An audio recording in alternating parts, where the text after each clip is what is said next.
Welcome to World Class Bullshitters, the epitome of pop culture. I'm your host, Jeff Hicks, and with me tonight is the one, the only, Dion Green.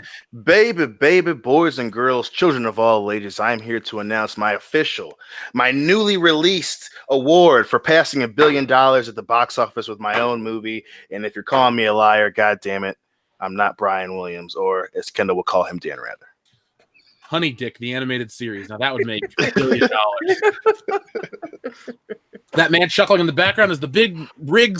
I don't even know what the fuck I'm Wow, you just think Coconut Express. Coconut Express. Nick Utam. Oh god, I am now the director of Honey Dick to the animated series. I'm art director. Okay, that works. And we're all producers. I can deal with that. And finally, Kendo Slice.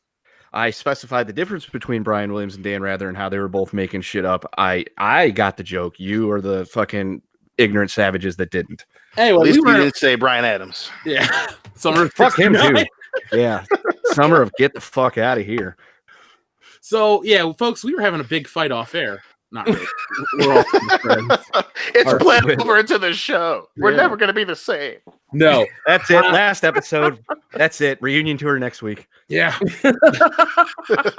Now, tonight's episode it was intentionally going to be about the MCU, and we're still going to talk about Endgame and all the stuff we had planned. But we had a little detour. We had some news about the passing of Peter Mayhew, a.k.a. Chewbacca. So, let's talk about that in just a moment. I got to take care of a few housekeeping things, and then we're going to start paying some tribute to Chewbacca. So first off, shout out to The Rock. He's old. This is 47th birthday, so happy birthday to The Rock. Damn. And we would like to say welcome to all of our new subscribers. So guys, did you realize that we gained not one, not two, but over 3,000 subscribers since Monday alone? I did. Baby, it makes me so happy to hear that shit. Mm-hmm. Yeah. So yeah, I had not been looking at the subscriber count lately, and all of a sudden you told me it's like, hey, we've jumped to this much. I looked at it, it's like, holy crap, that's awesome. Yeah, we're coming for you, Pie Man. Yeah. We want the gold. Shit, we do want a gold play button. Yeah, we do. Still waiting on that silver one. No, but we'd just like to give a shout out and tell everyone thank you for checking out all of our content. The newest Captain Marvel video, which really is not really all about Captain Marvel, is doing well. It's almost 500,000 views. So, guys out there listening in the Fandom Menace, ladies too, obviously, we just want to tell you guys thank you very much. We're very appreciative that you're helping the Fandom Menace grow to unbelievable heights. So, thank you, and welcome to all the new folks. We'd also like to talk about Patreon real quick. We had a couple new patrons while I pull that up. Kendo, would you like to tell what we recorded last night for Patreon? Yeah, we sat down and we ranked the James Bond movies, and we went over our rankings, and they were fairly in lockstep with each other at the bottom and at the top. The middle was a little muddy, but overall, it was a great 2-hour experience that went by in a flash. Yeah, it was a fantastic time. It was like 2 hours, so you guys are going to get a lot of bonus content, and we hope you enjoy it. Now, quick shout out to our newest patrons. First off, we'd like to say welcome and thank you to Alex, as well as Matt and Haxton. So, to you three fine gentlemen, or I'm going to guess all gentlemen, welcome to the Patreon. Thank you very much, and we hope you have a lot of fun over there.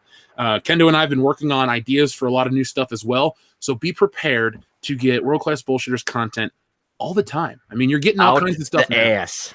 Out the anus. That's my 2019 out the lape. Gift. Out the lape. Oh, God. You know what? When we have our t-shirt shop in a few weeks, we could have a t-shirt that says out the lape and somebody buy it. Oh yeah, probably him. He's a mark for himself.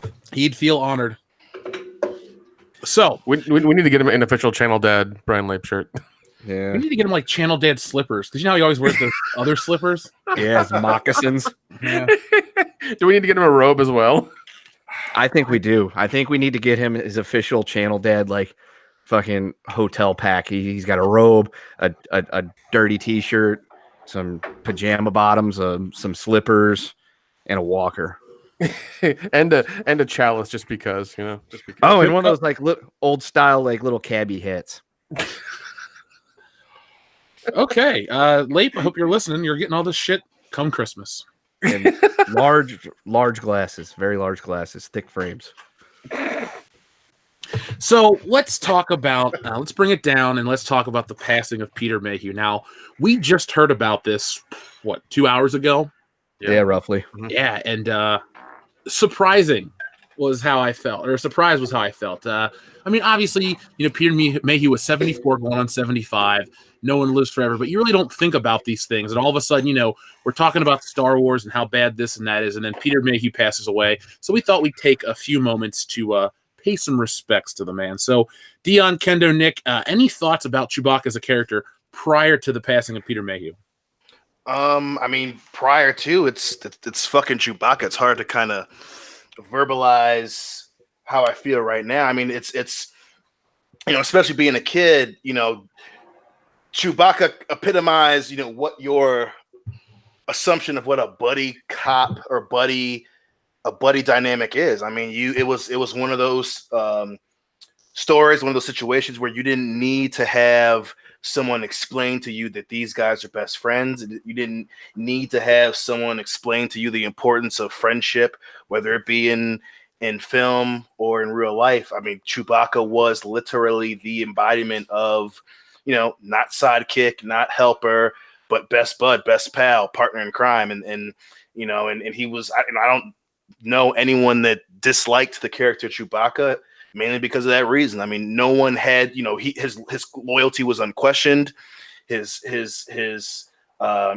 importance to the story was accepted and appreciated, and his importance to those characters, he was the glue. He was fucking Chewbacca. He was the dude you can depend on, was going to give 100% and rip some motherfuckers' arms off if need be, and that's Chewie, man. That's right. What do you guys, Kendo, Nick, thoughts about Chewbacca prior to the passing?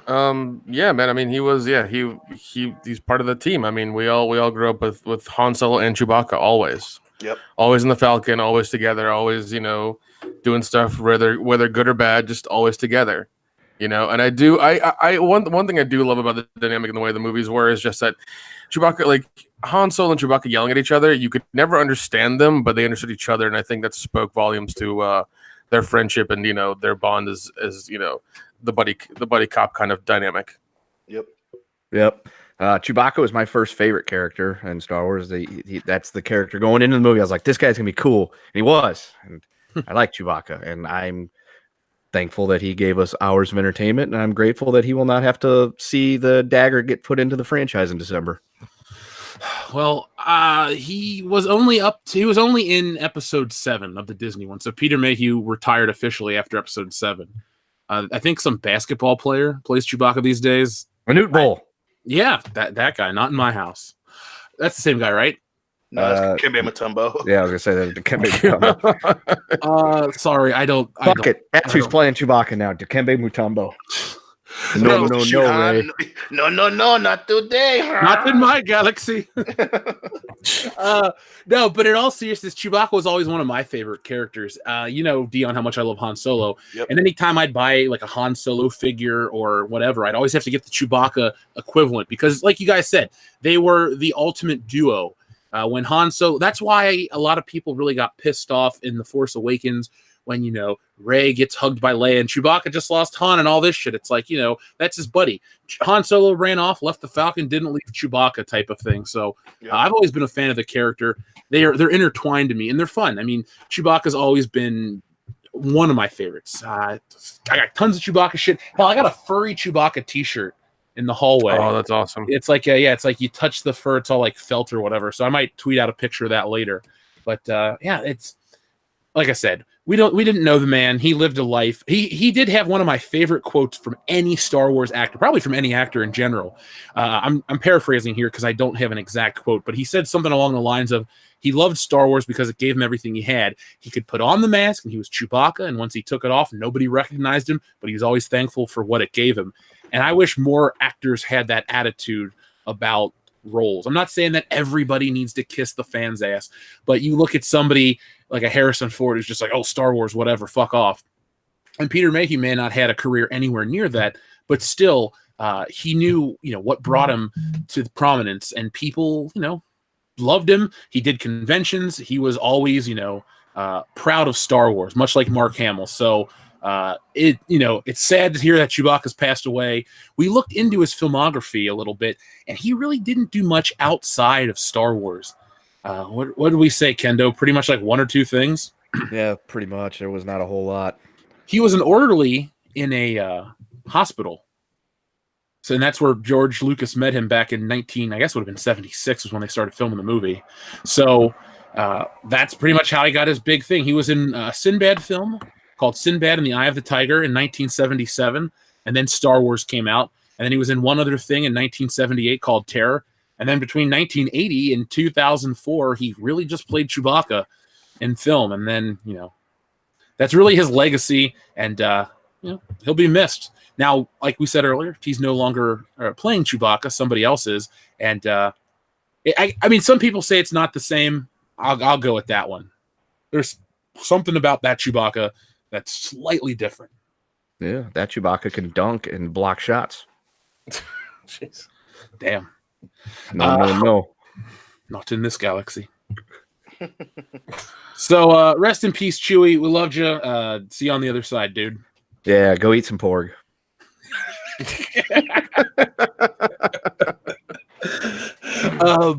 Salvador, thank you very much. We're going to read a couple Chewbacca-related super chats real quick. Chewie has gone to join our princess. Our hearts hang heavy as the seat in the Millennium Falcon is now empty, forever in our thoughts. Peter Mayhew. That was really, really well said, Salvador. Speaking, by the way, since Salvador's name is on the screen, I wanted to remind everybody that this Wednesday night, I think we're going to, 8:30 p.m. Eastern Standard Time here on this channel, we're going to have our live collector hangout, our toy collector hangout. We've been talking about it for months. If you have been trying to get in contact with us, contact us one more time, and we will get you on the show. This isn't a Patreon exclusive hangout. This is just something fun to do with the fans. With like a 2-hour block, but we're going to talk about, what we like to collect, the history of what we've collected and what we're doing now. So it's going to be a lot of fun. And Wednesday is going to be something we haven't done in a long time. And I miss, we had our Patreon hangout last night. That was a lot of fun with our friend Gerhardt. And now we got something like this on the horizon. So be on the lookout, and Salvador will be there. So that's the only reason I tied those two things together. Chewbacca fan 0824 The Virgin, which is a name I think I accidentally made up once. I hope Jeff can tame his toxic masculinity towards our wonderful heroes Rey and Captain Marvel long enough to pay respect to the legendary Peter Mayhew. I think we have, don't you think, guys? I agree. Yeah, we have.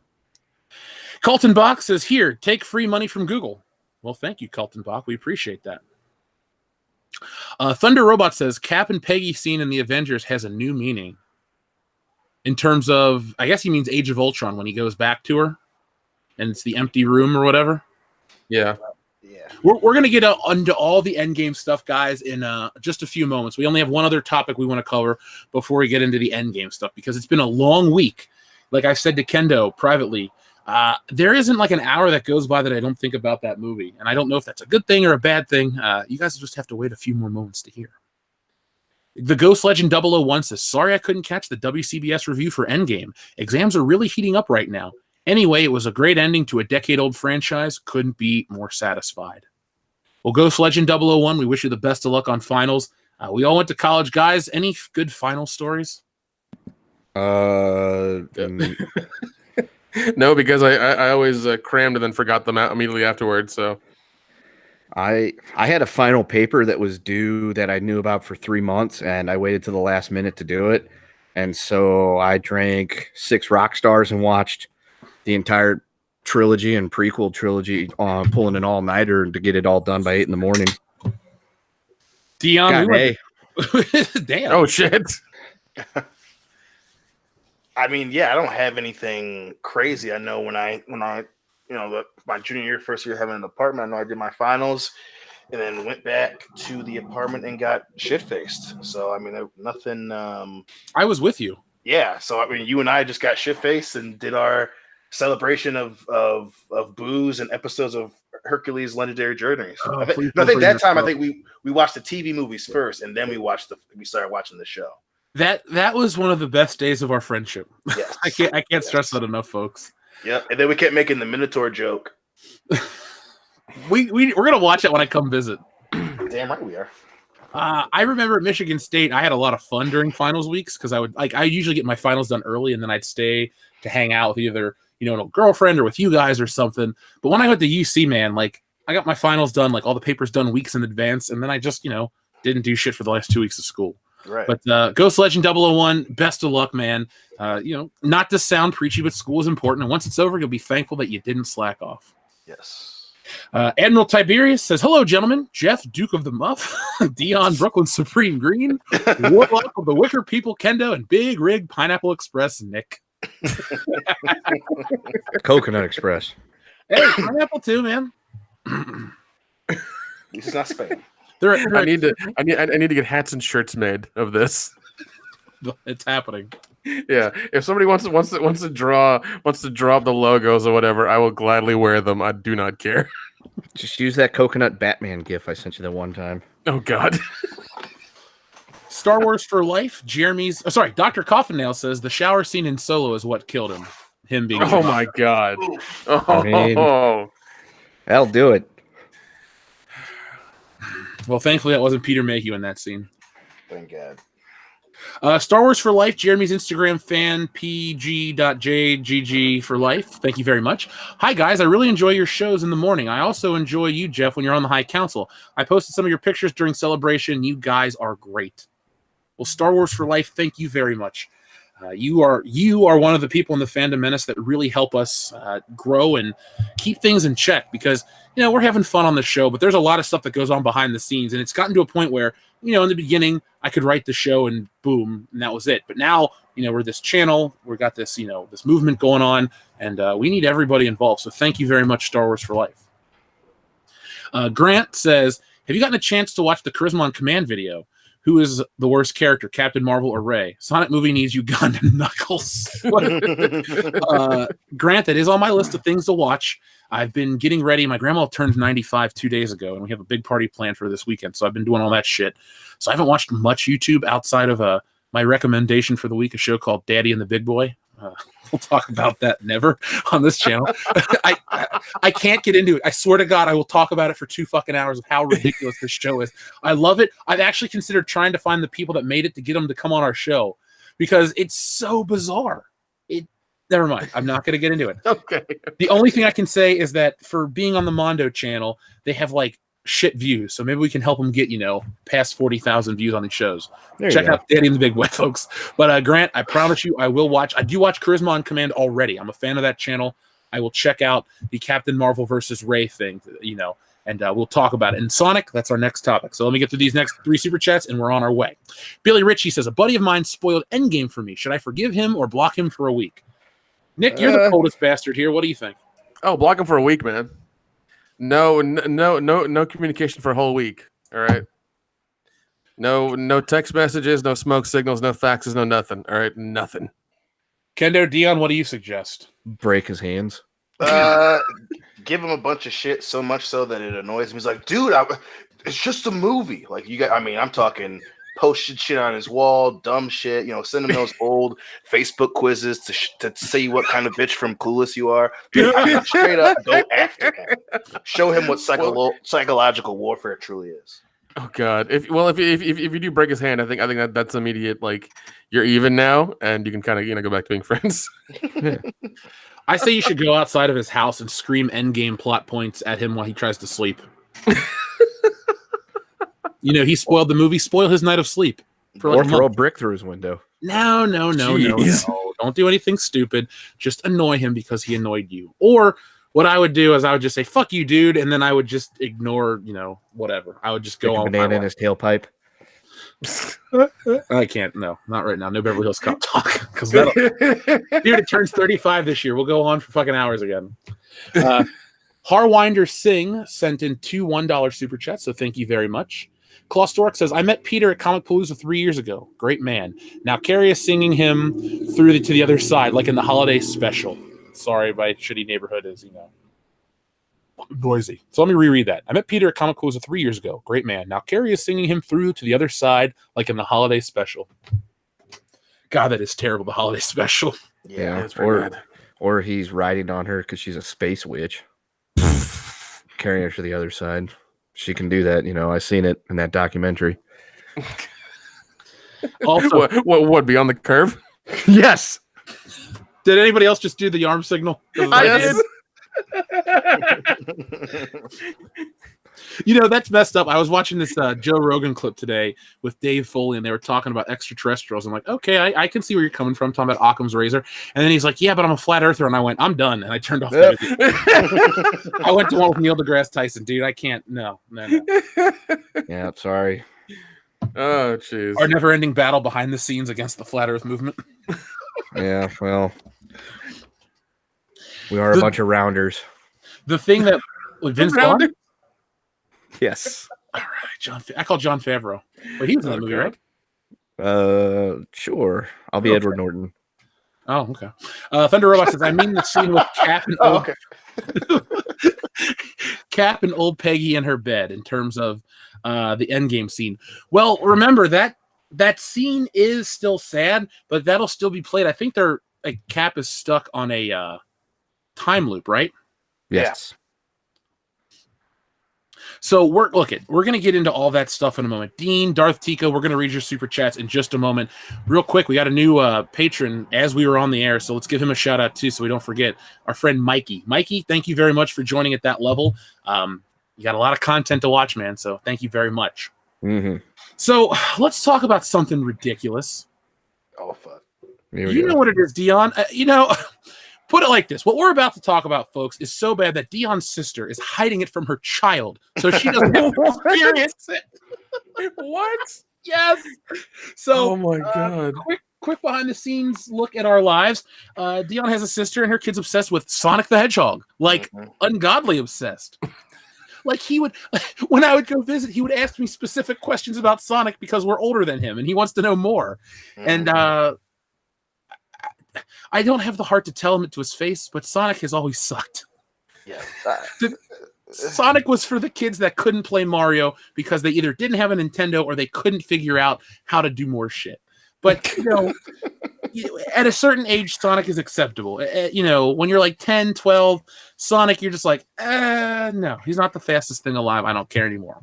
So, like most iconic super video game characters, almost said Super Mario characters, like most iconic video game characters, Sonic the Hedgehog is getting a film starring Jim Carrey and James Marsden.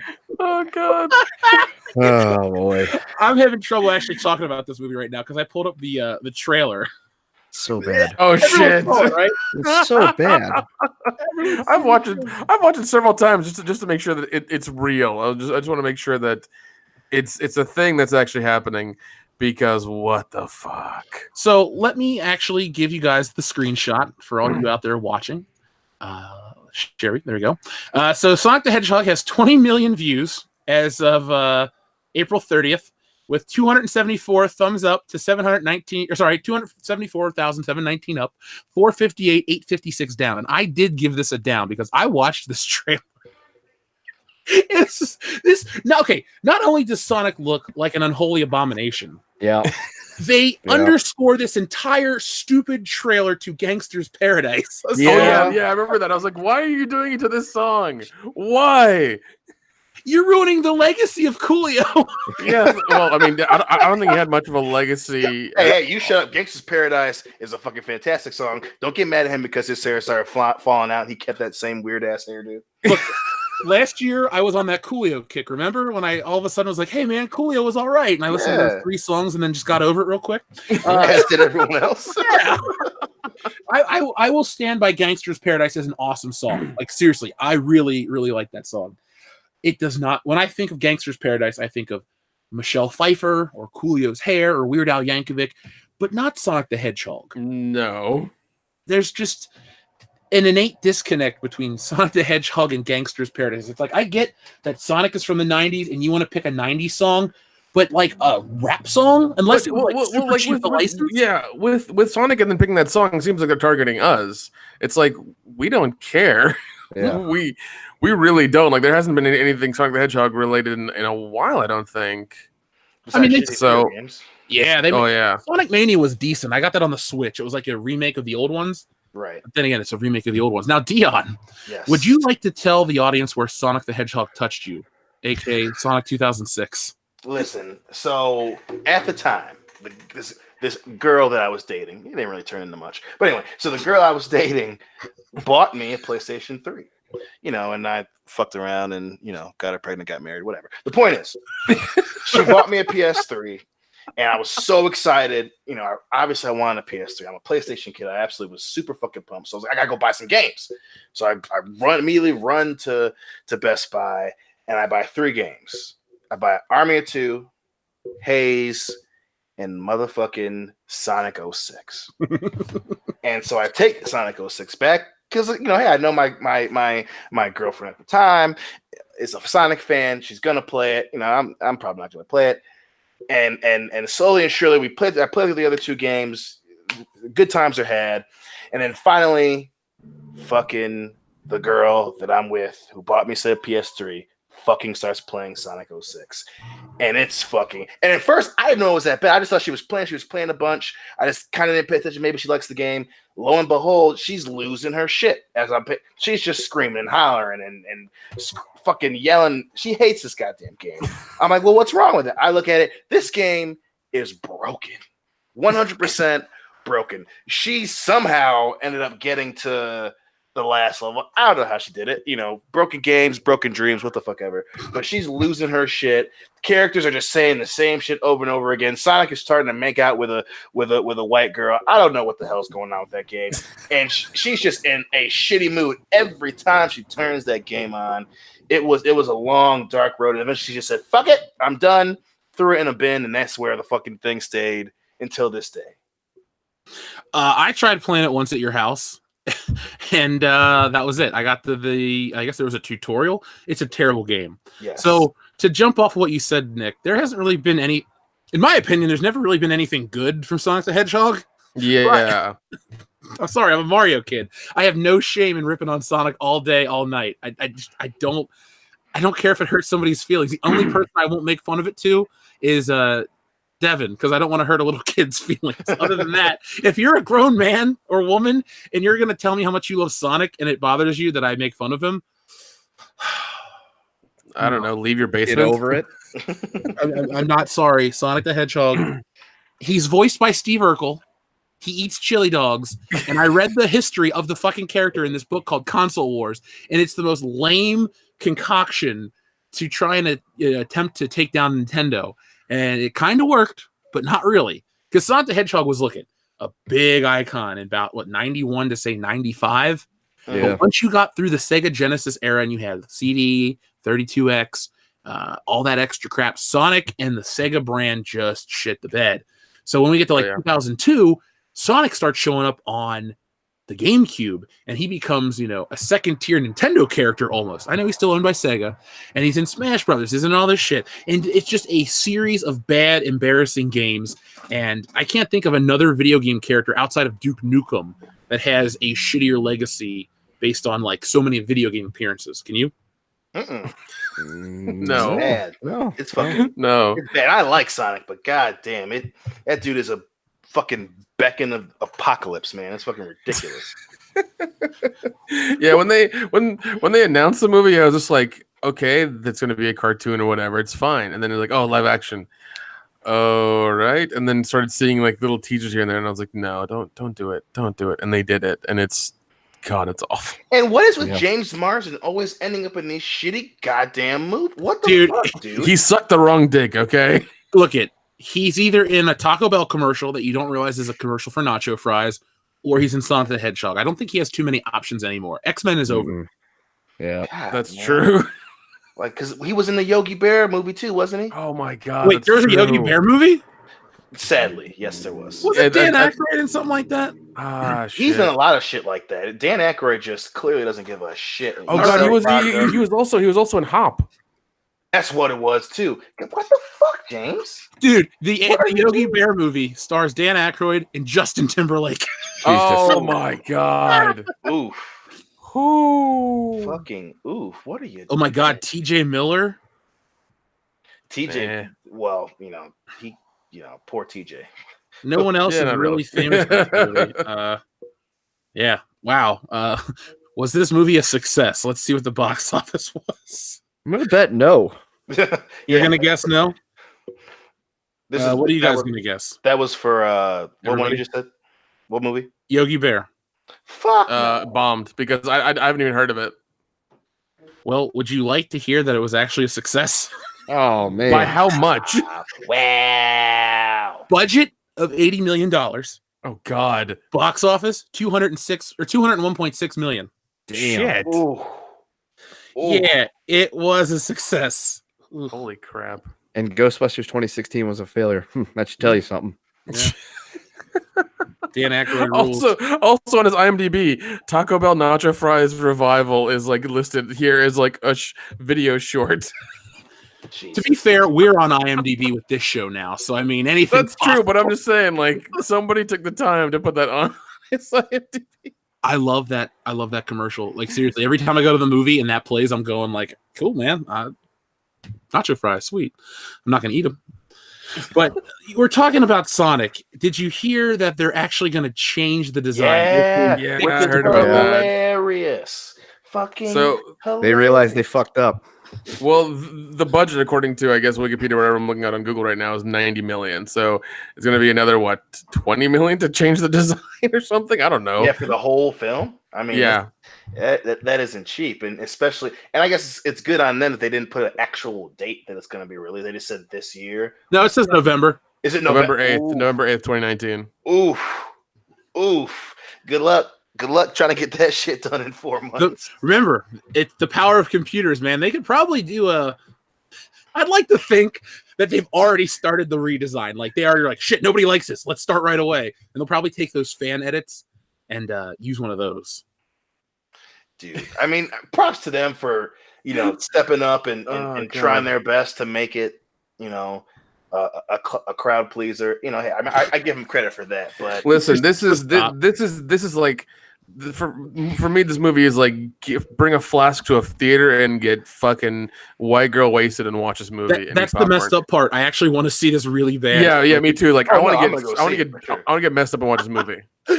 I'm more interested in this than Star Wars Episode 9. Seriously. Dude. Because this looks like absolute dog shit.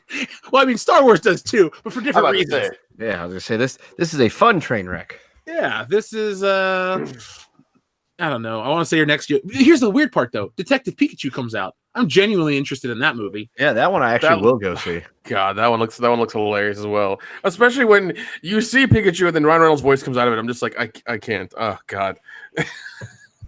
Well, would you like to hear what IGN had to say about Sonic the Hedgehog's character change? Yeah. Oh, please. So, from IGN, Sonic the Hedgehog movie to fix design after fan outcry, says director.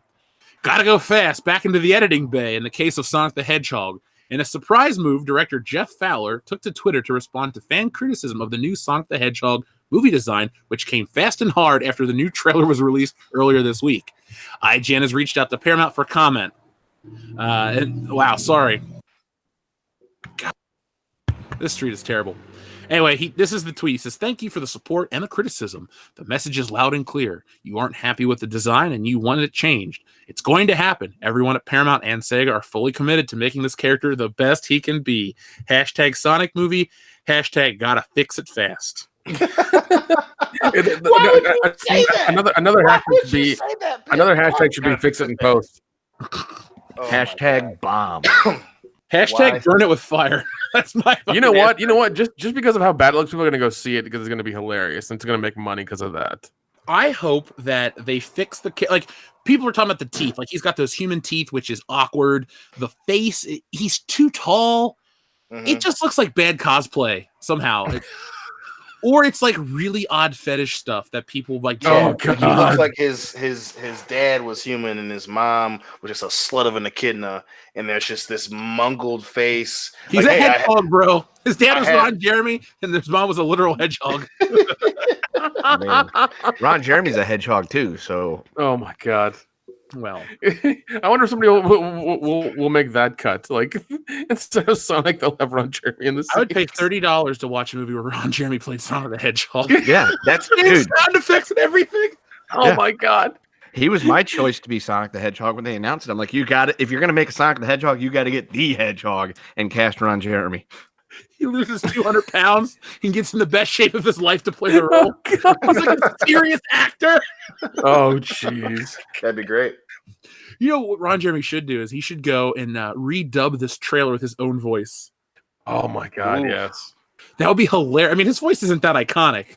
Other parts are, but imagine that just him rereading the lines. He played Super Mario. Why not Sonic the Hedgehog? Oh, jeez. God, I've had enough of this Sonic shit. It's coming out. It's going to be interesting. I'm never going to really make videos about it per se because I don't have too much to say outside of laughing. Unless you want to watch me or listen to me laugh for 20 minutes, I will. Probably get out of breath real quick. But it'll be worth it for you guys. Oh man. Dean Holstoffel says, thoughts on Phoebe Waller-Bridge writing the new Bond movie, Quantum of Solace? Thank you very much. The lady, Phoebe Waller-Bridge, is the lady who plays L337. Yeah, Leet. I have a James Bond video I'm working on for next week. I have a lot to say about Bond. For me, this is a bad decision. And I don't mean just her, but like Bond 25. Kendo and I spent 2 hours talking about 007 last night. I've never had a Bond film that I'm so disinterested in because I'm worried. I mean, not only is it the SJW political crap, I'm worried about Daniel Craig not wanting to play the role. I'm worried about them changing the character into an abomination that isn't James Bond. There's so many things that I'm concerned with. And this Phoebe Waller-Bridge news is just like the cherry on the shit sundae. It all sucks so far. Now, if I'm wrong and it's the best Bond movie, well, it's got to be called Goldeneye to be the best Bond movie. But it's going to be interesting to say the least. And we'll be covering that, Dean, in greater detail the closer we get to Bond 25. You guys have anything else you want to add to that? No, I mean it's just I think you pretty much summed it up. I mean, there's so much people who don't want to be a part of it, and then there's so many people that want to be a part of it that shouldn't be a part of it, and it's fucking depressing, And again, it's just like forcing something that the people who matter don't want to do it, and that's never a recipe for success, and it's just going to be. Hopefully, it's not a complete train wreck, but the shit ain't looking good. This could very well be another Die Another Day. Yep, I would say the writing's on the wall for that one. I just hope they let her do rewrites and then erase them and be like, okay, here's your check. Thanks. And then like Thank they never you get very much. Yeah, it's like she just she gets her little check for writing or doing her stuff, and then that's it. Like that's it. It's like a check for her fee, and in the notes it just says "fuck off." Yeah, they read her copy. It's like, yeah, you had some interesting points, but could you change them back to the original stuff? They just go in the vault and they remake Dr. No, and they're just like, we'll just remake Dr. No. No one will notice. You know what? I'd be okay with that because they could. I don't know. That seems like that seems like that would be kind of fun. I'd be okay with that. It's the least shitty of the two options probably at the time. Yeah. I say if you're gonna remake a Bond movie, remake Moonraker and make it like the book because it's nothing like the movie. I don't think he goes to space. Yeah, I'm pretty sure he doesn't. It takes place mostly in England. And Hugo Drax is a completely different character. So, yeah, if you're going to remake a Bond movie, remake The Bottom of the Barrel. And if you want to hear what The Bottom of the Barrel is officially from World Class Bullshitters, well, you know what to do, folks. Patron. The Patron, man. Darth Tico says, sup, gentlemen? Sup, Darth Tico? Nice to see you in Chicago. Cesario Japan says, the fact that Hollywood, with its millions and millions of dollars, can be beaten by people with Microsoft Paint and making Sonic look better is a sign we're in the end times. Well, same thing happened with Henry Cavill and Superman when they removed his mustache. Oh my god! Yes. Like I remember, like some kid who had a $500 computer, like changed it and made it look way better than they did. It's astounding how like they know how to spend money, but never in the right way. It's just ridiculous. $8,000 in craft services every day. Yeah. God. Do you remember when they did the Solo trailer and they put Harrison Ford over Alden Ehrenreich and people were like, oh my God, this looks great. And then you watch the movie and you're like, this is not great. Yep. Yeah. Mm-hmm. Yeah. What is it? Deep fakes. Those are awesome. Deep fakes are fucking weird. Yeah. Dude, the weirdest one is Steve Buscemi's face on Jennifer Lawrence's body. You ever seen that one? No. Yes. I'm sending you a picture of it right now. Oh man. Right now. Where are we at? Old baby. Shout out to Darth Fatass, by the way. Thank you. Let's see. Steve Buscemi, Jennifer Lawrence. Because it's so weird. Like, it's uncomfortable. You have to watch it, Dion. Watch it with the sound off. Mm-hmm. And, I'll just send you an image of it. I'll do that later. It's fucking disturbing. But it's weird how like you said, Nick, a cheap computer can do better than a big Hollywood budget. And I think it just stems from laziness. Like these people, they have the Sonic IP. They're either desperate or they just don't give a fuck. Yeah, it's probably a little bit of both of that, because it's such a, I guess, dead character that's kind of just been like on the sidelines a lot. And they're like, oh, we know what to do. We'll put this cool song to it from the 90s that everybody who's got, in their 30s loves. And, we'll make a cool Sonic trailer. I'm just like, good fucking luck. Gotta go fast, right into the dollar bin. There's my dad joke tonight. Scrib-Eye Steak, what a great screen name. Sup, bullshitter. Sorry I missed the start, but got a nice payday, so consider this residual for how many times I watched the drunk commentary of The Force Awakens. Hashtag renew the Orville. Scrib-Eye Steak, thank you. Did I black out that night? I don't know if I did either. You did. It was just passed out. It's a memory. Or Dion and I were the only two standing at the end because we did The Force Awakens and then Ghostbusters 2016 back to back. Yeah, that's when we really started to pick up on the channel too. We're like, we got it. Let's start doing this shit. Yeah. Jeff conked out before I think you made it through The Force Awakens, but you were done shortly thereafter. Nick fell asleep during the beginning of Ghostbusters, and Dion and I barely made it through the rest of Ghostbusters. I have a completely unedited audio where I fall asleep and you're like, Jeff, turn off your mic, and you start screaming at me. Yeah, because it was like all of a sudden it was like we were watching the movie in a fucking wind tunnel.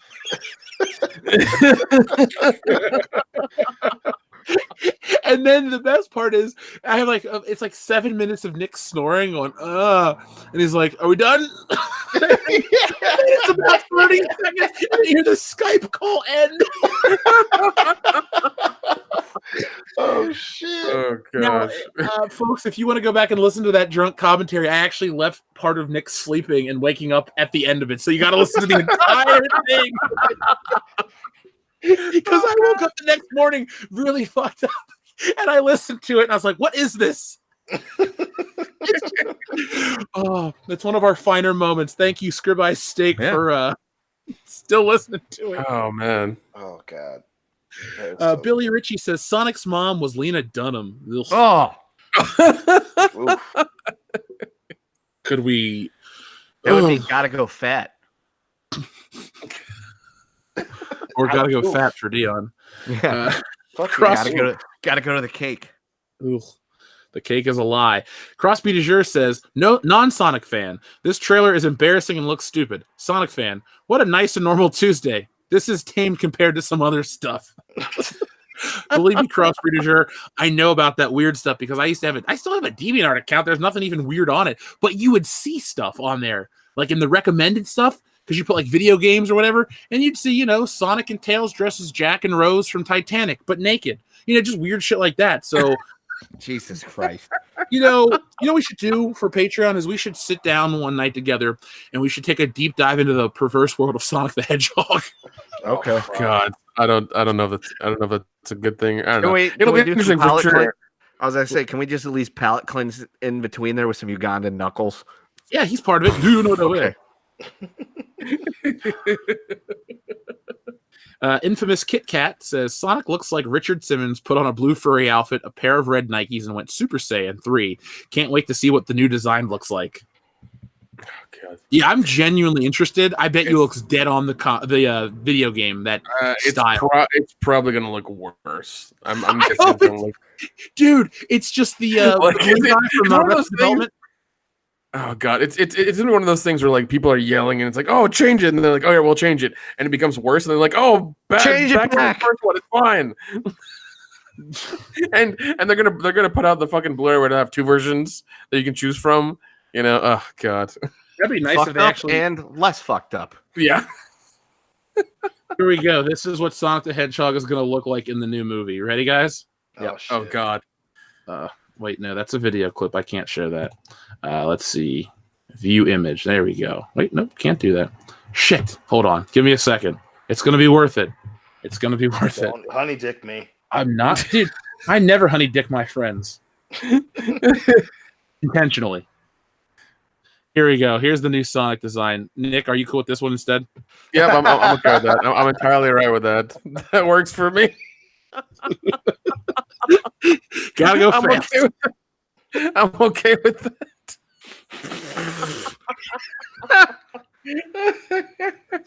I would love to have this. Is the trailer? I think I should just download this clip and put Gangster's Paradise to the back of it and see what I can do. Do it. Absolutely. Oh god, I can't wait. I hope there are people making like different trailers out of it and adding things to it because I can't wait to see that. That's gonna be fun. Oh my god, this is going to be an interesting ride. Like Dion, about your birthday is when this movie comes out. It's going to be an interesting 7 months? No, 8 months. Excuse me. No, 6 months. Yeah, that's math. It's Jesus Christ, that's gonna be tough. Yep, they have 6 months to, I guess, try to fix it or do something different. I don't know. It's gonna be weird. Well, you know what? Speaking of fixing, let's talk about something that really doesn't need to be fixed. Avengers Endgame. So last week, folks, we had a review. It was very spoilerific, so not a lot of people, wanted to check it out because, you wanted to see the movie for yourself. So tonight we thought we would do a mulligan, a Groundhog Day. We're not going to re-review the movie, but we're going to talk about it a little bit because I have some new thoughts.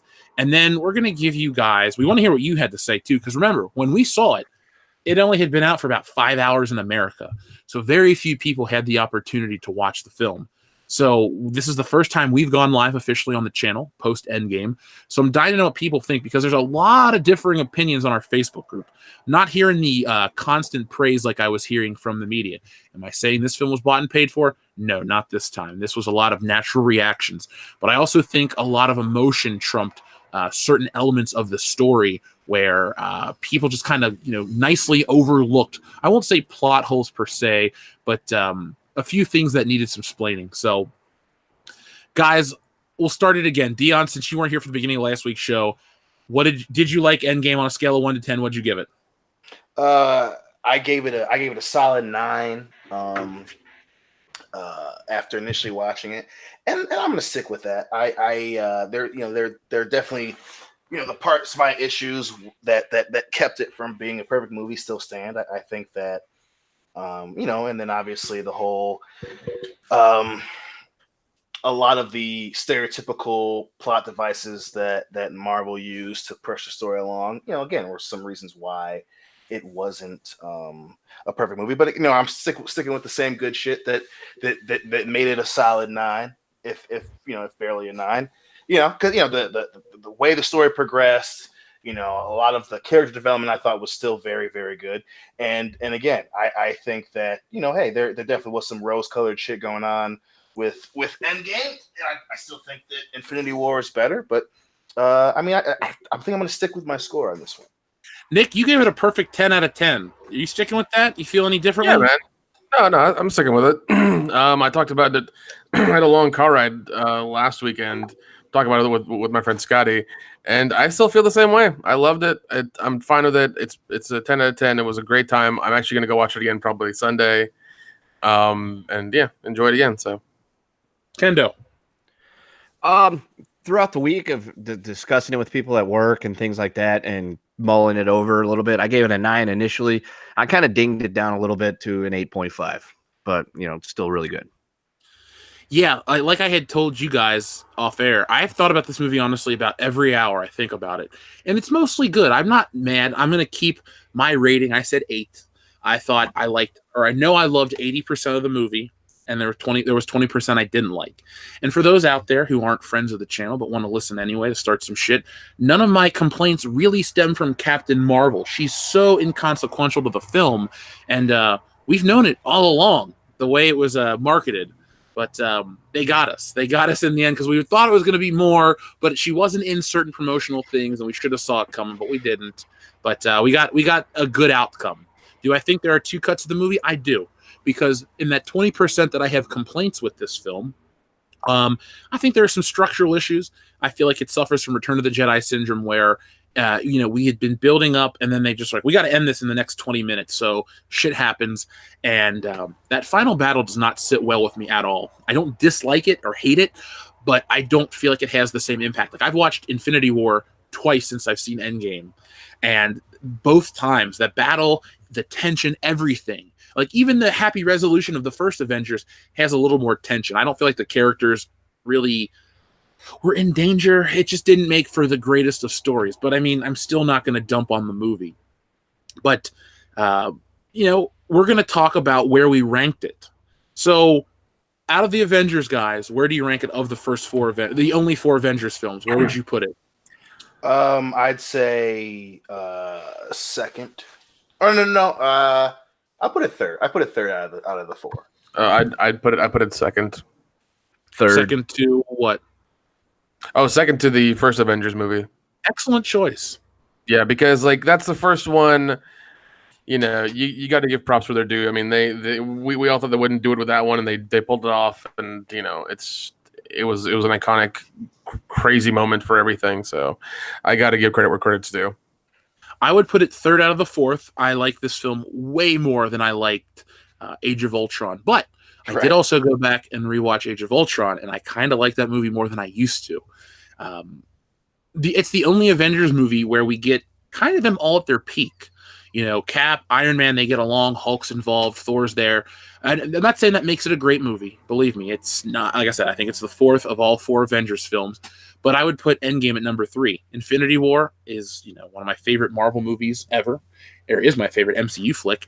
And that first one, man, Nick, I think a lot of people like to just look past it because we've had so many crossovers and so many things. But if that didn't work, the MCU would have been a failed experiment because exactly. The other movies made money, but they didn't make $1 billion like the Avengers. And then they went into Iron Man 3, and that made $1 billion. And then what was after Iron Man 3? Was that Guardian? No. There was nothing else after Iron Man 3 that year, was there? No, not until the following year. Yeah, and then we had Winter Soldier, which did not make $1 billion, I believe. Which is amazing. Yeah, it's a great movie. And then we had Guardians, which didn't make $1 billion, but still is a great movie. Mm-hmm. Mm-hmm. And we move into Avengers, which made $1 billion. That's why I always make the Avengers comparison, too, when we discuss Avengers to Star Wars. You go from 1.5 billion with the first Avengers to 1.4 to 2.1 to I don't even know where the fuck the new Avengers is at. In 5 days, it made $1 billion. Yep. Yeah, it's crazy. Over a weekend. Over a weekend. Yeah, over a weekend, basically. So, which is insane. Obviously, you got to take into account, Thursday openings now and earlier starts on Thursdays, which I get, but still, even taking into account, you have it starting at 6 o'clock on a Thursday. In 5 days, $1 billion fucking dollars. That's still crazy. That's fucking crazy. And all the shit that they were saying with Captain Marvel, it took 5 days to do what it took Captain Marvel 3 weeks to do. Mm-mm. Which is it was 50 something days that they had that listed. Yeah, so okay, and that's before you even get into the whole conversation about how much of those seats Disney bought. But that's crazy, and I think too, just to be 100% above board, I think that there's always going to be those illegitimate criticisms of the movie. Now, again, like I said, I gave it a 9 because taking the whole film in its totality. I still honestly believe that it just barely cracks a 9. And even though it's still, I still have it as my third best Avengers movie. But we're always gonna have to deal with the people that no, it was just above average and so many plot holes. I mean, you got to deal with people who didn't watch the goddamn movie. That's the thing that always pisses me off. It's the same crowd of people who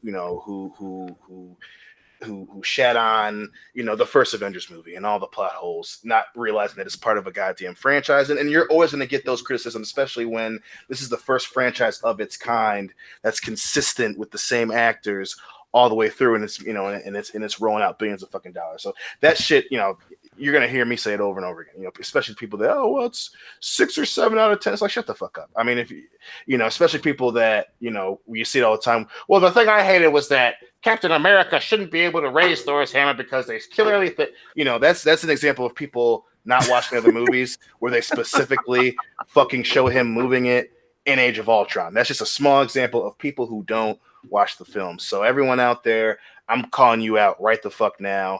If you're one of those people and you say that, I promise you I'm going to destroy you. Yeah, so far worldwide it has made $1.6 billion. That's fucking crazy. Yeah, it's on its way to 2 real quick. Yeah, I mean, I'm probably going to see it at least one more time. myself. Yeah, I'm thinking about Also, Saturday. according to Box Office Mojo, the production budget was $356 million. Oh yeah, that because we were talking about it on the show was how this was easily going to be on the plus side of $300 million production because of all the people in it and everything and listen, it's well fucking deserved even if you take away the legitimacy of the story and the characters and all that shit.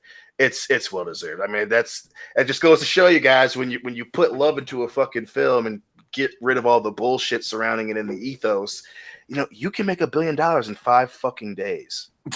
Yeah. Also, that's what's so crazy about it. Also, the thing I love is that Ant-Man and the Wasp is more relevant to this than Captain Marvel was. Damn right it was. Yeah, dude. Yeah, like that movie was way the fuck more relevant to the end of this phase than Captain Marvel was. Like you could entirely skip that movie and miss nothing. Yeah, as you should. Yeah, I just thought that was hilarious. Now, in terms of Endgame, is there what was your favorite emotional scene? Was there anything that got you in the feels? I know we talked about it last week, but now with more people. Thor talking to his mom. I mean that one was mostly because of the personal touch for me. But him going back and talking to his mom, and there were a lot. I mean, obviously the beginning with fucking Hawkeye's kids and his wife. That shit was the craziest fucking way to start that movie. But I mean, I think that was definitely one of the better parts of the Dark World. That whole she dies, and then the scene of her going over the waterfall and everything, and that was a very heavy fucking scene in all of the MCU. And for them to circle back to that, because it makes sense if someone's going to go back in time and they happen to send you back at the time that your mom died, I think that's a very human thing to do. And him going back, and then she immediately is like, okay, so you're not my Thor from here. And she's like, well, I was raised by witches, son. It's just that complete utter mom thing to say, where it's like, I fucking know you. You're my kid, no matter what fucking time period you're from.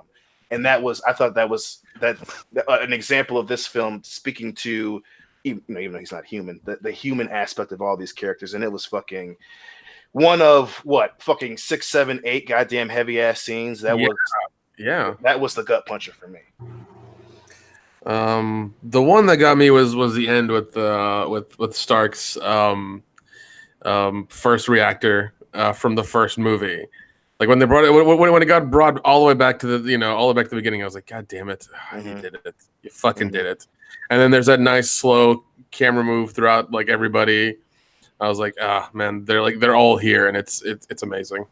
Yeah. My favorite part was just the end. I am Iron Man. Yep. That defiant look of, I don't care if I die, you're not winning. Yeah. Those were all, specific scenes that I enjoyed. I didn't really get. I think the part that made me the happiest was Captain America getting his ending with Peggy Carter. I thought that was awesome. Mm-hmm. Oh, definitely, man. Yeah, I did love that. That was great. But that movie does raise a lot of questions, and like some of them were like, well, if there's 2 Captain Americas, is he watching all this terrible stuff go down because he knows the outcome will be whatever? But all the people that have died in the meantime. Saying that's where I think this movie will have problems down the road. And that's the risk you take with when you use time travel. That's why I am not a huge fan of the time travel mechanic in films. And again, I especially talking to people at work and other people that saw the movie.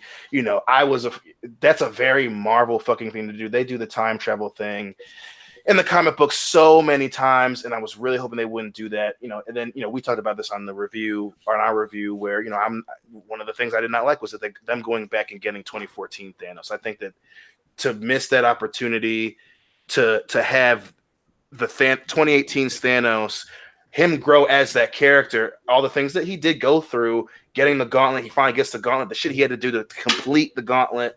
I think that would have made him a very fucking interesting bad guy at the end of Endgame. I think that was a missed opportunity, and they kind of made up for it with him being like, you know what? I learned from that guy. I'm just going to fucking wipe out everything.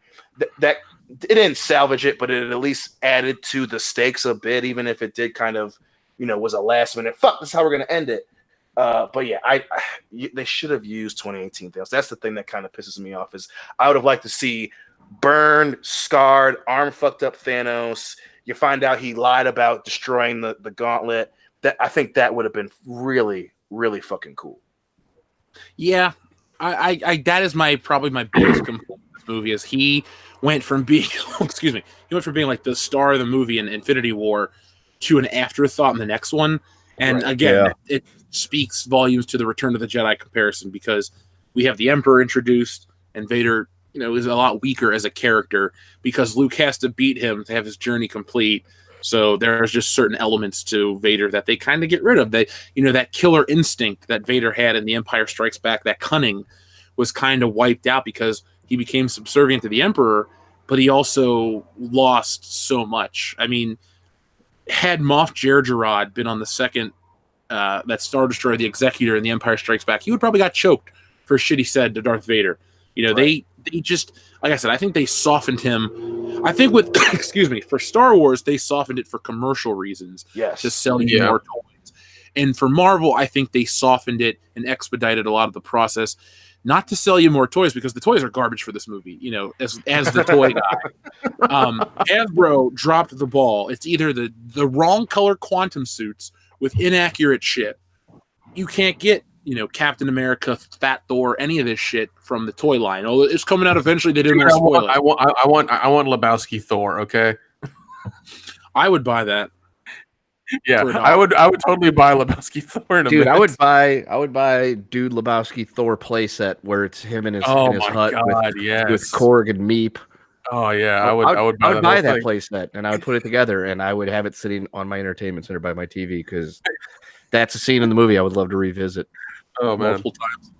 Yeah, I want there to be a spin-off sitcom. Yeah, Dude Thor with Korg and Meep.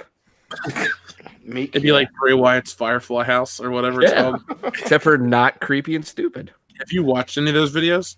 Yeah. I enjoy them. I'm at least hooked to see where that shit goes. I'll say that. I like them actually quite a bit. Really? I watched the first one and it looked really interesting, and I want to watch the other ones. There's only one other one so far, and it's bizarre as shit. Yeah, they seem to be going that route with him. It's very wacky. Let's see. I'm trying to think of some other things that I want to say. Do you guys want to get into our MCU at the 10 rankings and see where Avengers Endgame would sit? Yeah. Sure. Yeah, we can use it to springboard into more discussion if we like to. So let's see. Are we reading our top 10 for MCU, or are we just doing the official channel one? We can just do the official channel one if you'd like, and then we can go into the deep dive later.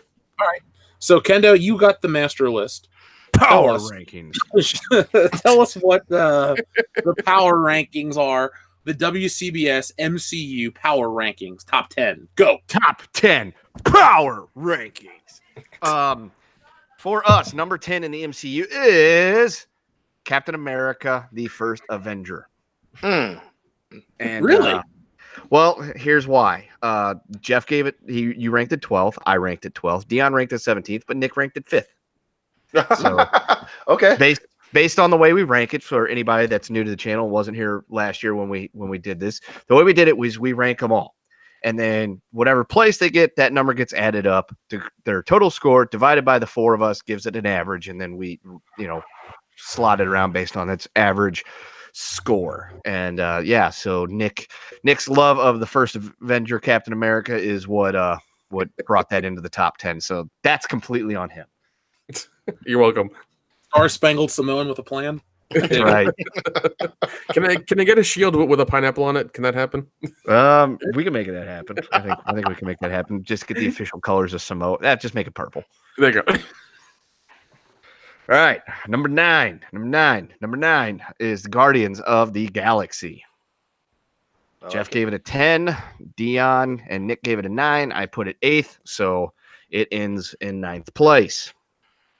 If you guys want to jump in, feel free to throw out some. I like Guardians of the Galaxy a lot. I don't love it like everybody else, but I like it a lot. Yeah. Mm-hmm. Oh yeah, it was definitely enjoyable. I'd say top 10. Yeah. 8th place, our 8th ranked movie. It comes to us again from the Guardians of the Galaxy. It's Guardians of the Galaxy 2. Nick had it 10th. Jeff had it 8th. Dion had it 7th. I had it 5th. So it brings it down into the 8th place spot. 7th place goes to that magnificent gentleman who should be a patron saint of our channel, Paul Rudd and Ant-Man. Yep. Nick put it on the outside with 11th. I put it way on the inside at the 3rd spot. Jeff, you gave it 6th, and Dion gave it 8th. Yeah, I was trying to do everything overall, and I was like, what? It's like it was difficult. It was difficult. Have you seen that movie yet, Dion? She has not. She talks a lot of shit about watching stuff, and I'm just like, whatever. No, but she yelled at us because we watched it without her. Remember? Yeah. Well, remember what I said then? I was like, she's not gonna fucking watch this. She keeps making excuses not to watch it. I say, fuck her, dude. Fuck her. Yo, Watkins. Fuck yo. Well, it worked. Yeah, I'm not gonna apologize for how much I love that movie and how great I think it is. Nor am I. They're both is so much fun. They're both really good. Though. No, you have it 3rd. That's pretty intense. Yeah, well, you know what? Fuck it. I can do what I want. It's my rankings. 6th place comes to us from Captain America once again, The Winter Soldier. So that is our 6th ranked film. Jeff placed it 4th. Dion placed it 6th. Nick has placed it 7th. I placed it 10th. Although it has been creeping up every time I watch it, I like it more and more each time. So if we do these again in another year, who knows where it'll be? Our 5th movie is another, yet again, Captain America movie, Captain America 3, Civil War. That is our 5th overall movie. I have it 7th. Nick's got it 6th. Dion's got it 4th. Jeff's got it 2nd. I do stand by that. Yeah, I remember when we did this the first time, I was kind of wrong about those movies. I'll admit that. And I've come around, and they're actually really fucking good. Yeah. Dude, the final battle between Iron Man and Captain America in that silo. Good. Oh my god! And then you got Black Panther on the outside with Zemo. I keep wanting to call him Arnim Zola, but he's dead. But yeah, Baron Zemo, because in the comic book, Zemo and Zola, and they're all alive and they're all dumb. Jack Kirby was the best, but those characters with the stupidest fucking costume of all the villains in all of Marvel. You know how he got that stupid costume? Dion, don't tell Nick and Kendo. Would you like to guess how Baron Zemo got that costume? He stole it. Nick? Time travel. It got glued to his fucking head. Oh my god! Wow. Oh my god! Yeah, it's super adhesive. It can't come off. Good, man. You know what did Iron Man make glue or something, or did he just jerk off? Like what happened? It's an advanced Flex Seal in the Marvel universe. Oh, it's Flex Seal. Here's a picture. Let me get an old picture from back in the day when he looked really hokey. Let's see. We'll type in Jack Kirby. Oh this is gonna be fun. So here is a nice photo. Let me share the screen of Baron Zemo. So you remember how he looked in the movie, right, guys? Yeah. It's comic book form. That shit is glued to his head. Oh god. Oh wow, that's something. How about that? Yeah, it's much respect for Jack Kirby, the king. Not any dig at him, but the Baron Zemo design, it got a little better. Oh. But that's glued to his face. Anyway, back to the power rank. He looks like an NXT wrestler. It's Ricochet versus Zemo. Yeah. Titles on the line. Oh god, that's what it looks like. Super Slam. Super Slam Zemo. Jeez. Anyway, sorry. All right, back to the power rankings. Number 4, we got Iron Man. It is our 4th rated film. Nick and I both ranked it 4th. Jeff and Dion both ranked it 5th. Solid outing by the very first MCU film. Yeah, still holds up incredibly well. Mm-hmm. It does. It's very, very, very goodly. Let's see. Number 3. So we're in the top 3. Top 3, where we find Avengers Endgame. Mm-hmm. So Jeff's got it 7th. I've got it 6th. Dion's got it 3rd. Nick's got it 2nd, which gives it a solid 3rd place overall ranking. And then it's funny because that average score was a 4.5. Our average score for 1 and 2 is 2 and 1.5. So our number 2. So there's a jump between. It's weird. There's a 2.5 point jump between 3 and 2. Oh wow. So our number two MCU film is The Avengers.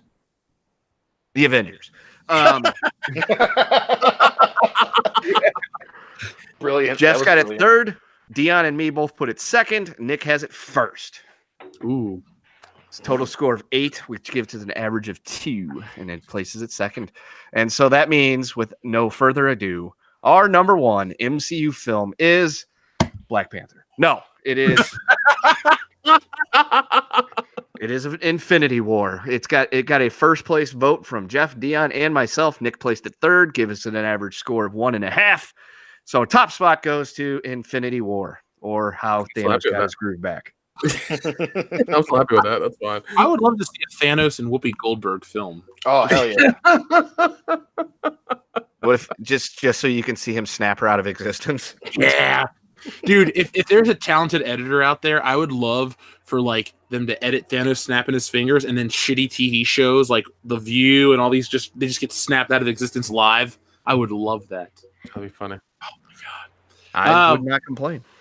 Yeah, I think that's a pretty solid top 10 list. Homecoming's nowhere to be found. As I wonder why. Fucking shouldn't be. Now, moving forward, what do you think they can do in terms of the MCU to like sell you a big crossover event? I don't think they'll ever be able to do a big crossover like this again. I think they will. It won't be as good as this. I think this is the low. No, like this is probably the last time they can make this kind of money with a crossover. This is, honestly, this is the Marvel load that gave birth to all the children, and this is the best kids. Everything else is going to be second, third kid. You love them, but they're not as good as the first kid. Yeah. The first thing I would do is do not do an all women's Avengers. Like I think that's the first thing that you will do in his fucking crib. Don't do that. You don't want to separate the fans who are from the fans who want to be, and I think that that's the first thing that you do is stop that shit from happening. Take care of it with the same gusto and importance you did with the last 11 years of Marvel. You got to give a shit. You got to invest in it. You got to trust guys like the Russo brothers. You have to trust guys like Jon Favreau, and sometimes you got to trust guys and then slap them in the face and pull the rug out from underneath them like he did Joss Whedon. You have to pay attention to this shit. There's nothing wrong. There's nothing wrong with leaving a character the way that they were in the comic book. There's nothing wrong with taking chances from every now and again. But do not fucking do an all women's Avengers just because you feel like you have to tick some boxes and appease people who don't read comic books and don't give a shit about this franchise. Well, the thing is, it's outside of them all being women, they're all side characters. Like the ones they want to make a movie about. It's like the most out of place character in that entire movie, Endgame, was fucking Mantis when she teamed up with all of them. Yeah. Like we talked about it last week. What is she gonna do? She's gonna put him She to already sleep. helped Thanos' head once. Right. Yeah, well, and not only are they side characters, but it wouldn't make any sense. It just wouldn't make any sense story wise. What the fuck are you gonna?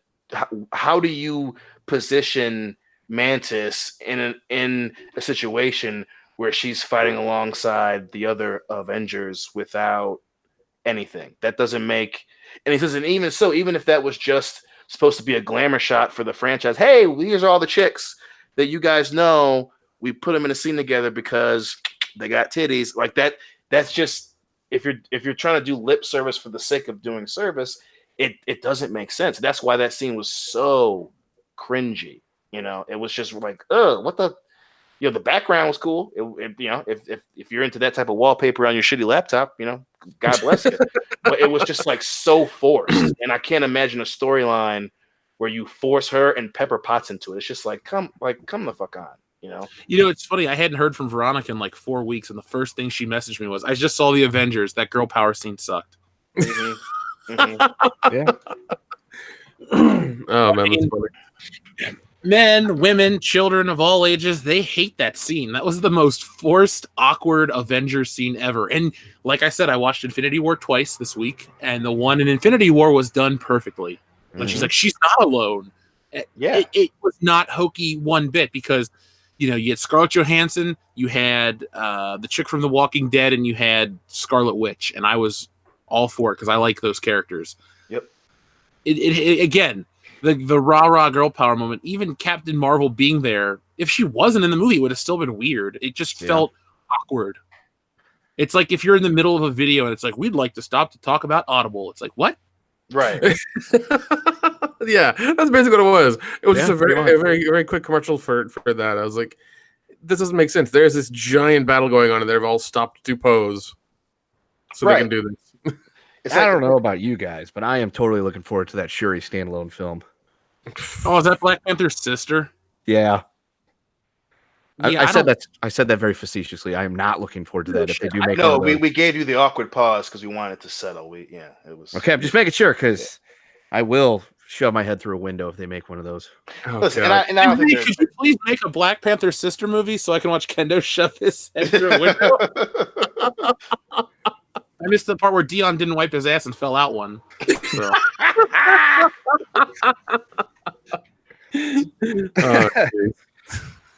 That's a true story, folks. That's a true story. That actually happened in America. That actually happened. And I refuse to apologize for that shit, pun intended. Yeah. But it's just, it's just one. And again, I don't think they're actually going to do that. I think I'm sure they'll shoehorn her into another movie. But, her getting her own movie, unless you have her, become the Black Panther, that's years and years and years down the fucking road. And I think hopefully by then this bullshit is gonna be out of mind, out of sight.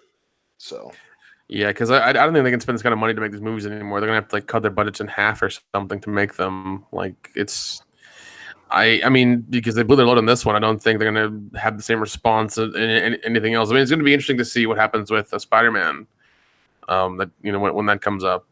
But yeah, that's the one I'm interested more now post this movie, but not in the way of like, oh man, I can't wait to see more Adventures of Spider-Man. It's like, I can't wait to see how you try to excuse your way out of it's 5 years in the future and he's still in high school.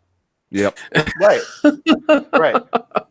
I think they did that at the end of Infinity War. It's just like he went back to school and he met his friend. They had a little handshake thing, and then that's how it's going to be. It's like, oh, since the world went to shit, we're going to Europe. So that's going to be how it happens. But even so, they were sophomores in high school. Yeah. Fucking Flash and Ned and them should be in college. You can't explain that shit. Like, they had a handshake. That's cool. But did they just stop going to school? So you're going to tell me that he's 19 still in year 15? I think we're basically going to just say everyone in high school got snapped out of existence. Maybe they just got held back. The ones that got snapped out have to still complete their stuff and this and the other. So yeah, that's how it's going to be, I'm sure. It's weird. It only is with the Spider-Man movies in the MC that they mess with the timeline that pisses us off. Because remember, in the first one, it was like Avengers was 2012, and then I think they would say 8 years in the future or 6 years later or something, and it kills the timeline. And then I think they got 8 years. It should have been 6. So I got to go back and watch Home. I think they say 6. I don't think or it's something awkward like that, but it just doesn't. It's weird, and it's going to be interesting to see what the audience response is to that. It's going to be interesting to see the audience response if they make it, as it goes on, because what's their plan after Spider-Man? Nothing else. I mean, they're announcing a whole bunch of TV shows, so I think Disney eventually is just trying to get out of the movie market. Like maybe the theater going experience is just going to become the streaming service experience, and that's about it. And so you're going to get a lot of D-list character. Well, I won't call Ghost Rider a D-list character, but this new version where he rides a car instead of the motorcycle is kind of like a shittier version. Oh, that's weird. What? Whatever. Hispanic guy version. Seriously, he was on Agents of Shield or whatever. El Diablo del Fuego. That would be amazing. Why not just do a cool kick? Have Robert Rodriguez direct it? Yeah. Oh fuck yeah, dude. He would do that in a heartbeat. You kidding me? Come on now. What else? Blazes around in an El Camino. I mean, I'm sure he's still working on his channel, El Rey. So, do they still show Miami Vice reruns? I think they do. Do. Yeah, they're all about old stuff all the time, man. They show Quantum Leap and Miami Vice all the time. Yeah, they show From Dusk Till Dawn once every 2 weeks. Yeah, well, I mean, it's that or El Dorado. What is it? Is it? No, what's the other movie he made? It's El Dorado. Silverado, yeah. Not Silverado. Or Desperado. Yeah, Desperado. El Dorado.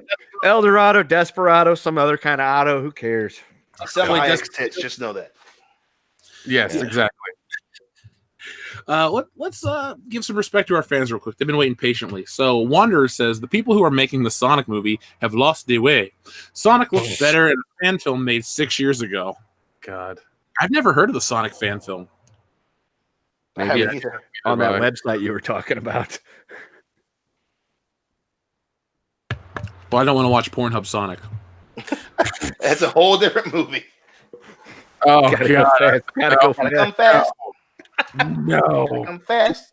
You say gotta come fast. Oh yeah, gotta come. Tails is like a multi-tooled dildo. I know it's gonna be some furry shit for sure. And why do you think they call him Knuckles? Oh come on, you asshole. This is a child's franchise, Kendo. Not anymore. Oh no. They've appropriated it. Adulteral appropriation. Crossbreed Azure says, Christine Chan, the creator of Sonichu, have fun. Well, Crossbreed Azure, I am well aware of the Chris Chan saga. We have all looked into the Chris Chan saga. Remember, guys, Sonichu, that yellow Pokemon Sonic ripoff? Oh yeah. Oh yeah. It's he's the father of Sonichu. It's crap. It's weird. It sounds bad. The comic is bizarre, and the story of the man is very bizarre. So if you guys just Google it, it's really weird. 007 Cloud says I'd listen to you guys laugh for 20 minutes. All right, you guys ready? It's 9:52 or 8:52 for Kendo. So let's keep laughing. Ready? 1, 2, 3. Oh. Wanderer says I have a bit of a bone to pick with Endgame. What they did to Thor in this movie pisses me off. Guys, let's talk about it for a moment. I get it. I enjoy them showing the weight of what happened on Thor, and the fat thing was funny. But yeah, that was a terrible joke. Him going. That was not punny. That's why I love you guys. Yeah, him going in the battle looking like shit pissed me off too. I hated him looking like an inner tube in armor and that shitty beard. I was just like, God damn it, man, that's just not cool. That was I didn't like I was hoping like lightning would strike and maybe change him over, and it's like, oh, okay, he's back to normal Thor. No, what they should have done was, knowing they were gearing up for the battle, they should have put him on like a or fucking what is the other workout, the crazy ass workout called? Oh, P90X. No, it's I forget what it's there you go. That's what it is. Oh yeah, they could have had Billy Blank show up and train him into shape. That'd been hilarious. Missed opportunity. Yes. I do look. I love the joke of Fat Thor when they get the new Asgard, but after that, it did peter out quickly. It did. A little bit. It did. I mean, in a vacuum, it was funny, but I'm just like, fuck, man. How do you expect chubby Thor to win a fight for you? And that just kind of it takes you out of that final. So you're just like, God damn, he's fat. What is happening? My favorite thing is all the people on the internet complaining about, oh, they're fat shaming Thor. It's like he's a fictional character. Well, not only that, it's like there's a reason why people who get into fucking wars are not fat. Like there's, I hate to break it to you guys, but this fat superhero thing that's apparently going to happen in the next couple of years is going to suck because no one's going to win a fight when they're out of breath and can't fucking fight. Unless their name is Butterbean. Right. And if that weren't the case for everyone getting all butthurt about it, the motherfucker would have been fat from the jump. There's a reason why it wasn't, because it makes a lot more sense when you can actually run a half mile and not fucking throw up. Yeah.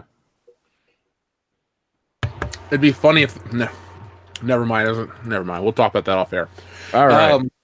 Demogenai says, my sister skipped Captain Marvel on purpose. She didn't like the Endgame girl power moment either. Also, check out my latest video on Darth Vader.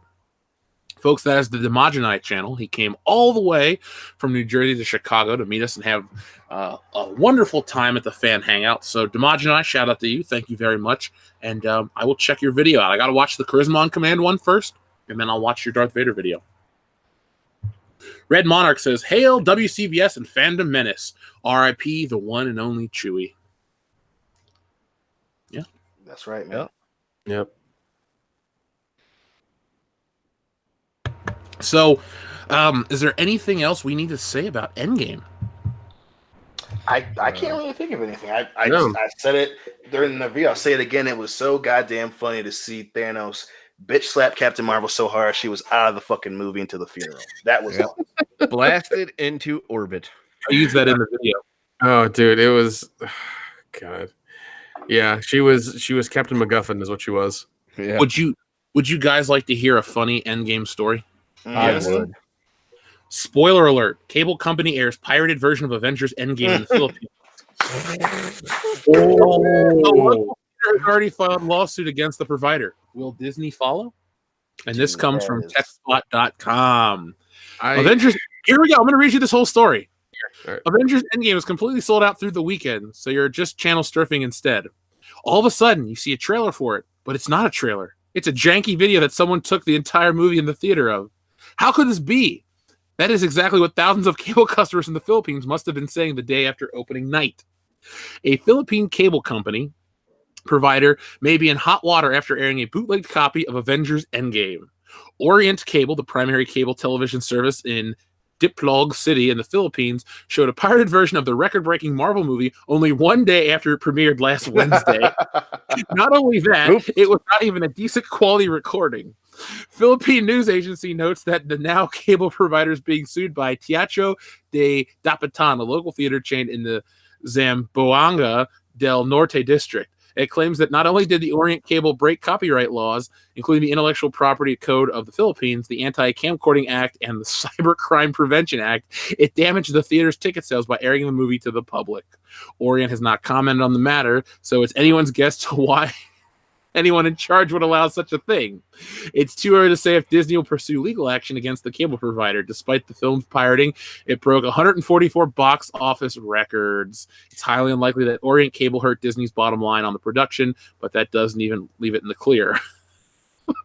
Oh, God. Dude. Yeah, I We mean, even tell our brothers in Southeast Asia to fucking show a Oh, pirated version on TV, which I would bet assholes to elbows that it was some kid got it online, and whoever was in charge of putting the scheduling together slid that shit in there for his homies. That's fucking awesome.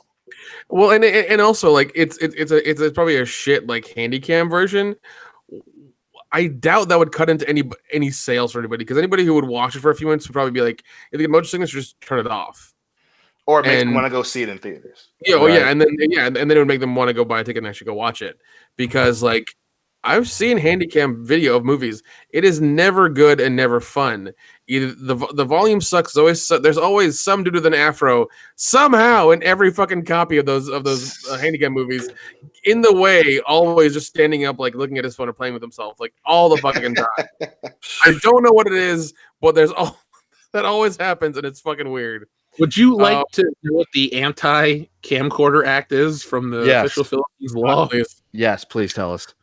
Republic Act number 10088, an act to prohibit and penalize the unauthorized use, possession, and or control of audiovisual recording devices for the unauthorized recording of cinematographic, that's an odd word, films and other audiovisual works and or their soundtracks in an exhibition facility, providing penalties therefore and for other purposes. And that came out, or that was what passed in 2010, I believe. Jeez. Well, yeah, like it's not. Yeah, the Philippines and Russia and places like that, they're the ones who are going to like record that shit on a handycam and upload it immediately to the internet. They always do that shit. Yeah, I remember I saw Tropic Thunder like that, but then I ended up. I bought It's it. not good. It's not good at all. I mean, yeah, you get to watch it early, but it's a shit copy. I forgot to say this last night, Kendo. I saw Quantum of Solace on a bootleg the Nice. Monday before I saw it in theaters. That's how I saw Avengers for the very first time, was a bootleg. What? Oh, you did tell me that story. Yeah, no, I'll tell it again for posterity's sake. And it was when I was working at that school up there in by Ferguson, and yeah, good times. And one of the days we were doing movie day, and this kid comes in, he's like, "Hey, can we watch we're watching a movie today, right?" And I'm like, "Yeah." He goes, "Can we watch this one?" And it was like a blank CD, and I'm like, "Well, what is it?" And he goes, "It's the Avengers." I'm like, "The movie just came out like Friday. How do you have a copy of that?" And he's like, "Oh, I bought it." I was like, "All right, well, let me make absolutely sure this is what it is, because it's a blank. I don't trust it." Yeah, of course. On my off hour, I put it in the DVD player. Was watching. It's like, holy shit, this is the Avengers. Yes, we will watch this. Did you at least skim the whole video just to make sure there wasn't like just like porn just popped up? Yeah. I put it on the fast forward, seeking thing and went through the entire thing, making sure it was. I mean, there was only a few instances of people standing up and blocking the view, but yeah, I was like, all right, we're watching the Avengers today. That's awesome. Our friend Etep the place to be review, says, "What up, Muff Daddy and the rest of the crew?" And he gives us the Go Web Go sign, aka the double one. What up, Etep Quinn? I hope to see you on Wednesday night on our Collectors Hangout live stream. And a shout out to everybody that's been sending me stuff to the P.O. Box. I'm going to try to sit down. I have to break it into like 6 sections. Cool. Yeah, I got like 60 packages worth of shit that I have to deal with. Damn. Right. So we had a $2 super chat that was just retracted from somebody. I was getting ready to read it, and it popped away as soon as I was about to read it. So thank you anyway for your message. Now, I wanted to ask this. Does Endgame... So it's one of your... what other superhero movies do you rank above Endgame? Not just MCU, but overall superhero movies. Fuck. Above...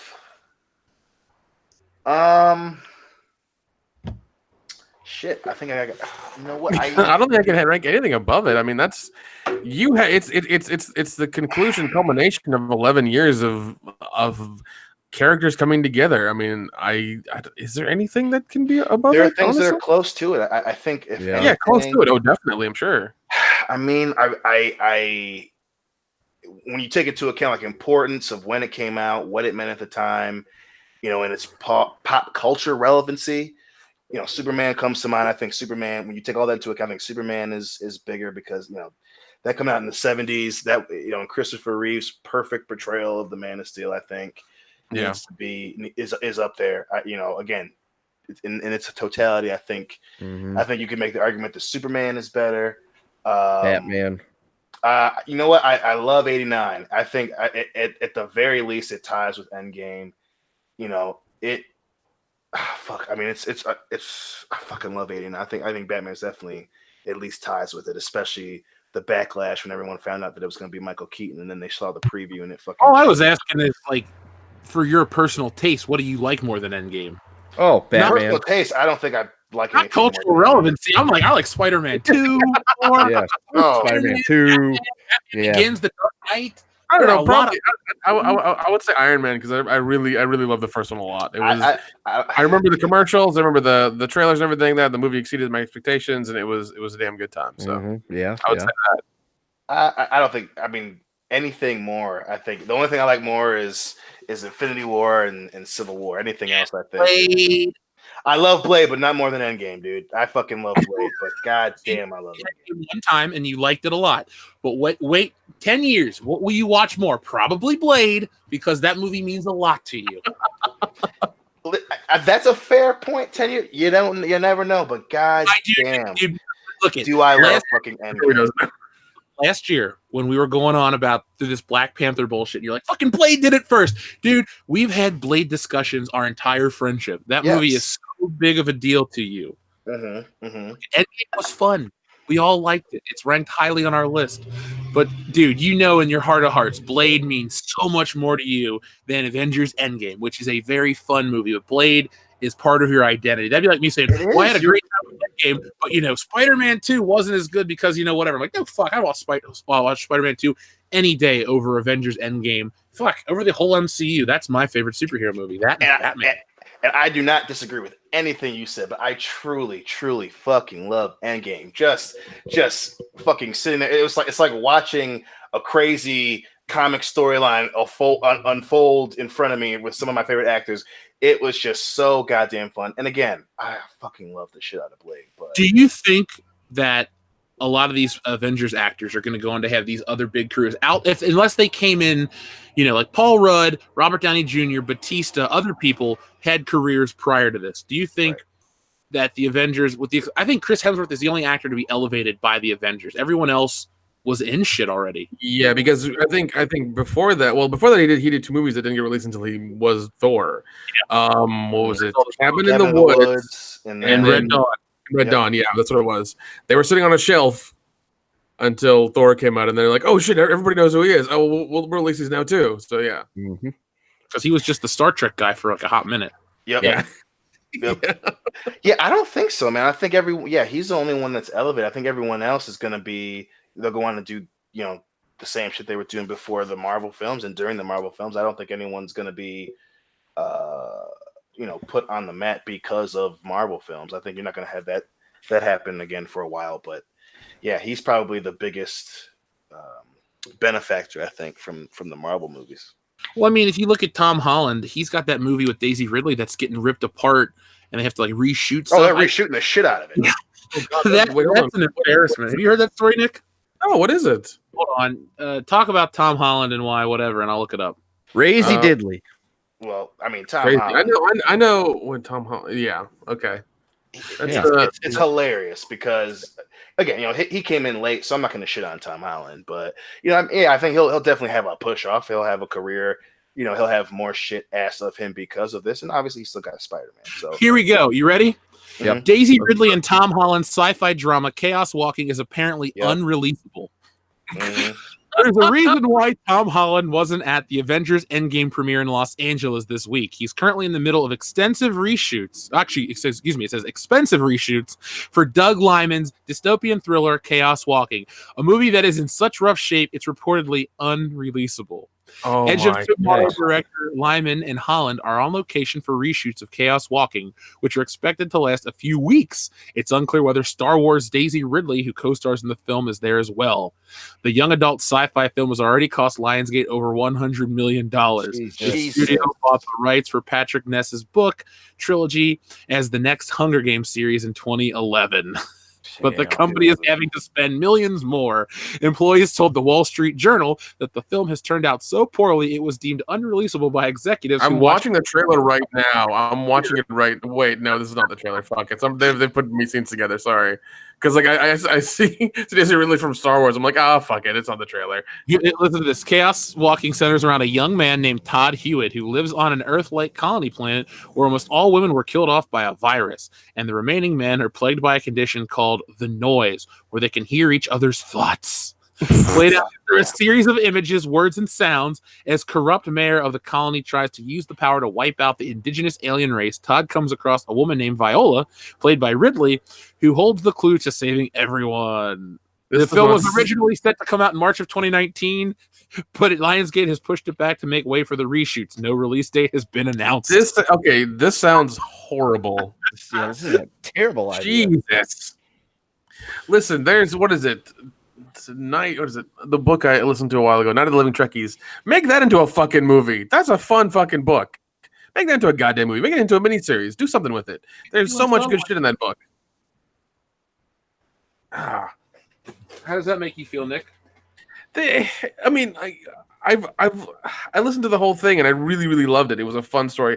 I'm not a big Star Trek dude. I know the basics of the lore and everything, and of the universe. But wait, I've seen you dressed up in a Starfleet uniform as a kid. We won't go there. That's for after hours. Anyways, but no, I mean, I loved the book, and it was really well done. It's you have alien zombies slowly taking over a what was it? It's a Star Trek convention in like Texas, and things get crazier and crazier. They have to use the skills they have to get out of the hotel and and save themselves and try not to get nuked. Really, really fun book. I highly recommend it if you're into, if that's your thing. But they need to turn that into something, because that book's been out for a while, and I'm surprised nobody's optioned that to be anything, because it's so much fun, man. So much fun. Well, like the article says, the next Hunger Games. Hollywood is always going for the next whatever was popular. So for the last, 7 years, we've been the next shared universe to rival the MCU, and we've never had a successful one. Here's the thing. You had the money, the backing, and the pull of Disney. It's never going to happen again. It may happen in like 50 years, but it's not going to happen anytime soon. It's going to take, it's going to take something. It's going to take something crazy to at least match it. I don't know the whole topic. I think it's not even to do with the money. I think it's one, people are kind of blown out by Endgame. Yeah, 2, you need start at the beginning. DC did not. They're like, hey, we're going to skip over 10 years of character development. We're going to give you Justice League. It's like, no. Yeah, and I mean, they're better off just focusing on single movies. Like Aquaman was a lot of fun. Shazam was great, but like come out with the single movies, and so I guess even slower than Marvel, bring them together. I guess if you even want to. In all reality, you shouldn't. You should just do single characters. You know, Dion, who would make a great movie in the DCEU? Ooh, hit me. Jonah Hex. That I mean, a redo is sure as shit in need. That's for damn sure. With Thanos himself, Josh Brolin, and Megan Fox. Tell me that wouldn't make a Jesus, Megan Fox. Where the fuck is she now? In a cardboard box? Where the hell is she? She lives next door to Lindsay Lohan. Shit, you're not kidding. Jimmy Riddle, thank you very much for your super chat. Am I the only one sick of seeing clips and trailers that aren't in the film? I was blown away by ScarJo's mag change. It was never in the movie. Oh, the pew pew gun meme. Yeah, I noticed that the other day myself. How do you guys feel about that when they put shit in a trailer that's never going to be in the movie? I hate that.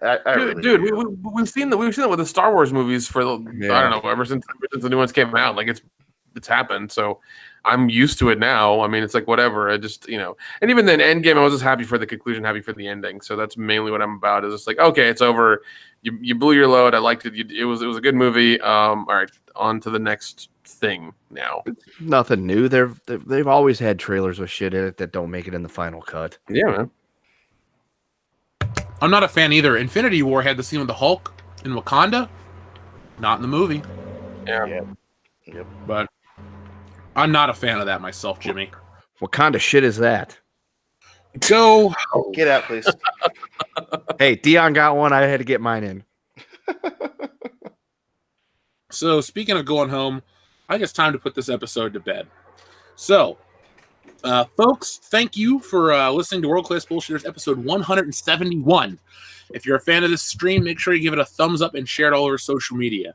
It will be archived on the Good Morning Pop Culture channel. So if you guys want to listen to this show, you got to catch it live, and we archive it over there. It'll be on Podbean, Stitcher Radio, iTunes. Everywhere there's a podcast, you will be able to find this show in the morning.